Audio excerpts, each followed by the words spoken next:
kulankan waxaa loogu talagalay in dadka aan matalno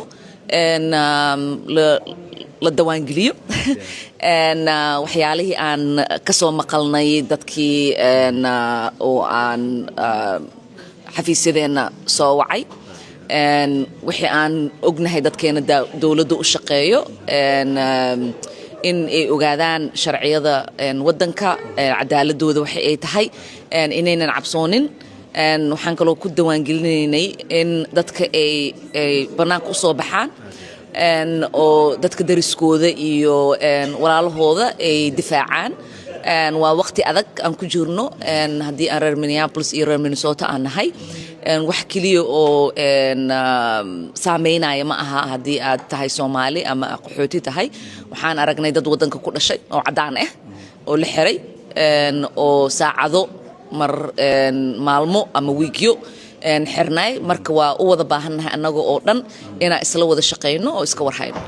adiga shakhsiyan arrintan maadaama gobolka amatashay ay ka dhaxayso sidee ku saameysay aniga hadda waxay ii saameysay aniga waa ahay qof inta qaxootinimo ku imaaday marka waan dareemayaa dadka cabsida ay dareemayaan waan dareemayaa dadka in ay ka walwalsan yihiin in maanta loola dhaqmaayo because waxay ahaan jireen qaxooti in citizenshipkooda uusan waxba taraynin marka waxaan leeyahay xafiiskeena wuu idin furan yahay walwalkaa qabtiin waa walwal aniga aan fahmi karo waanu ku faraxsanahay hadde in maanta aan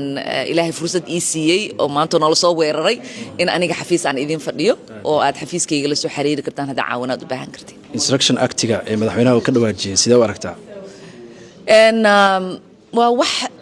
aad u culus wax la fududaysan kara ma aha military in lagu soo dhexdaadiyo magaalo America ka mid ah wax fudud ma aha annaga waxaan nahay dad fahmi karo cabsida ay keeni karto